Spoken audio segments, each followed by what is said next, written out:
yang dilakukan selanjutnya adalah bagaimana kita menuangkan hasil yang kita dapat itu di bab 4, kemudian menganalisisnya dengan menggunakan pisau bab 3, teman-teman. Nah, pentingnya bab 3 itu di sini, pentingnya kalian belajar metodologi itu di sini.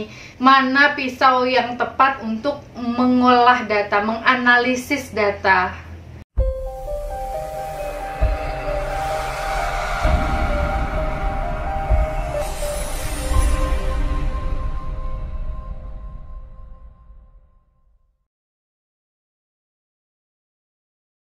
Bismillahirrahmanirrahim. Assalamualaikum warahmatullahi wabarakatuh. Alhamdulillah bertemu lagi dengan saya Destina Religia Mujahidah di channel Emak Bangsa. Alhamdulillah kali ini kita akan membahas di bab setelah proposal gitu ya. Apa yang dibahas setelah proposal? Setelah kita melakukan proposal itu adalah terjun ke lapangan gitu ya. Terjun ke lapangan itu bukan berarti kita terjun ke lapangan sepak bola atau lapangan apa, enggak, tapi terjun mengambil data di responden penelitian atau informan penelitian kita gitu ya teman-teman ya. Nah, habis kita ngambil data teman-teman, apa yang dilakukan oleh peneliti, apa yang dilakukan oleh mahasiswa yang sedang menempuh skripsi.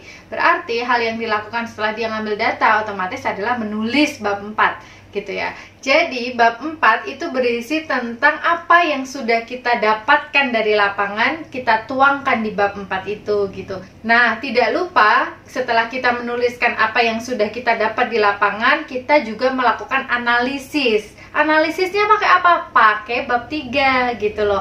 Jadi misalkan kita pengen mangga, oke, habis itu kita dapat mangga, kemudian kita cari pisau yang bisa kita pakai untuk mengupas kulit mangga itu. Kita nyarinya pisau yang kayak apa nih? Oh, bukan pisau yang terlalu besar gitu ya, karena mangganya misalkan mangganya terlalu kecil, kita nggak bisa pakai pisau yang terlalu besar.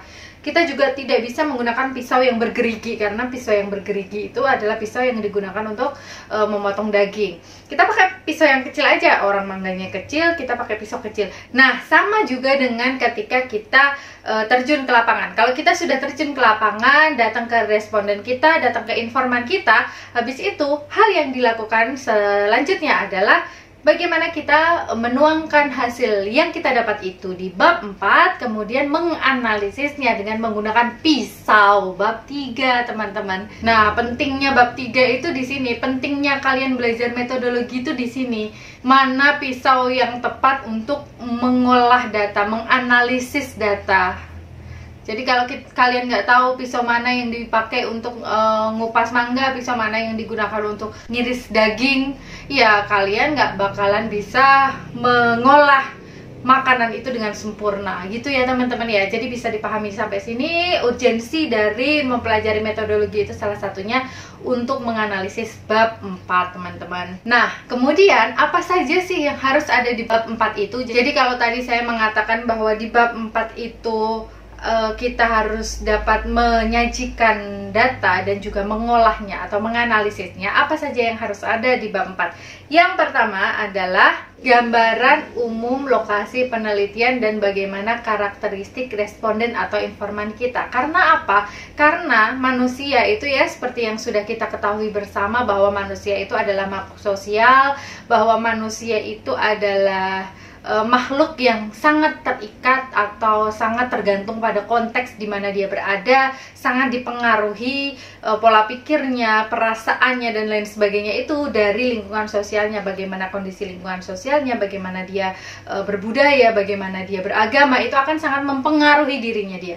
Jadi dengan kita sudah menggambarkan bagaimana informan, sudah menggambarkan bagaimana karakteristik responden penelitian kita, itu akan mempermudah kita melegitimasi apa yang sudah kita paparkan gitu. Oh, jadi karena dia itu begini lingkungan sosialnya, wajarlah dia melakukan ini nih, misalkan gitu. Atau memiliki sikap seperti ini karena memang lingkungannya seperti ini gitu. Karena manusia itu terikat pada konteks. Itu yang pertama, teman-teman. Apa isi dari bab 4? Kemudian yang kedua, isi dari bab 4 itu apa? Deskripsi hasil penelitian kita. Jadi kita memaparkan ini yang kita dapat di lapangan, ini yang terjadi pada responden, ini yang terjadi pada informan saya. Itu kalian paparkan di bab 4 setelah menjelaskan mengenai lokasi penelitian dan karakteristik informan.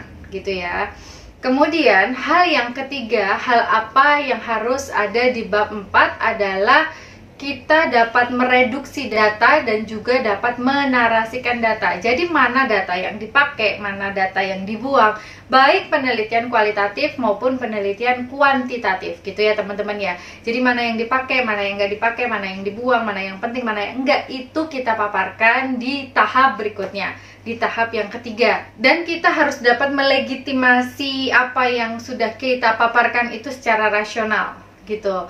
Harus dapat melegitimasi itu dengan rasional, semenarik mungkin, baik misalkan dengan grafik, dengan angka, kemudian dengan gambar, dan kesemua itu kita lakukan hanya agar penelitian kita itu dapat dipahami dengan lebih mudah oleh orang lain yang membaca tulisan kita, teman-teman.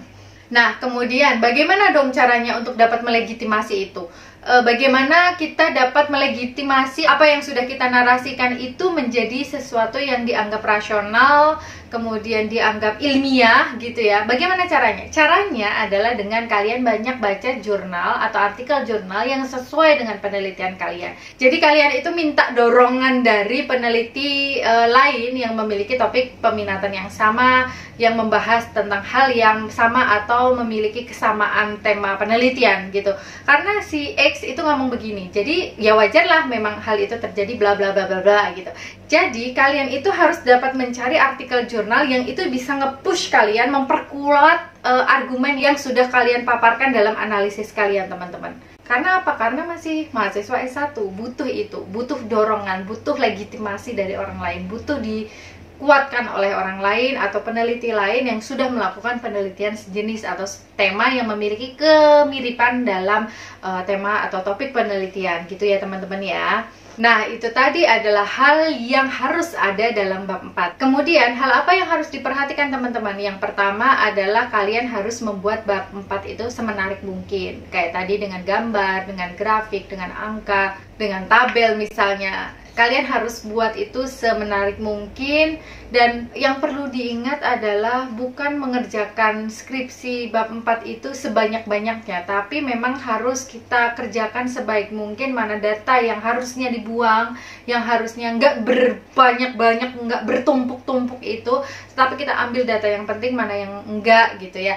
Dan teman-teman, hal yang perlu kita perhatikan yang kedua adalah jangan sampai nih teman-teman semuanya itu menuliskan kesimpulan di bab 4. Itu yang sering banget terjadi di mahasiswa-mahasiswa yang sedang mengerjakan skripsi. Jadi mereka menyimpulkan di bab 4. Enggak, kesimpulan itu ada di bab 5. Ingat loh, kesimpulan itu ada di bab 5. Dan teman-teman, memang sebenarnya jangan sampai kalian itu terlalu membual di bab 4. Prinsipnya itu jangan sampai mengerjakan skripsi sebanyak-banyaknya tapi tidak ada isinya. Jangan sampai kayak gitu. Tetapi memang patokannya, teman-teman, patokannya adalah bab 4 itu memang seharusnya lebih banyak halamannya daripada bab-bab yang lain. Karena di bab 4 itu adalah inti dari skripsi. Jadi memang harusnya bab 4 itu isinya, tebelnya itu harus lebih banyak daripada bab-bab yang lain. Tapi ya jangan sampai kalian itu tidak mereduksi data itu tadi, tidak membuang data yang tidak perlu gitu ya. Kalian terlalu banyak membual dan terlalu banyak bertele-tele di bab 4 itu juga salah. Jadi ya yang pas lah teman-teman. Gitu ya teman-teman ya. Mungkin itu hal yang harus ada di bab 4 dan apa yang tidak boleh dilakukan di bab 4. Kita selanjutnya insya Allah akan membahas mengenai bab 4 dalam penelitian kualitatif dan bab 4 dalam penelitian kuantitatif. Jika teman-teman suka dengan video ini, boleh like, share, dan juga subscribe. Jika ada pertanyaan, boleh ditulis di kolom komentar atau bisa DM saya di Instagram The Emak Bangsa gitu. Assalamualaikum warahmatullahi wabarakatuh.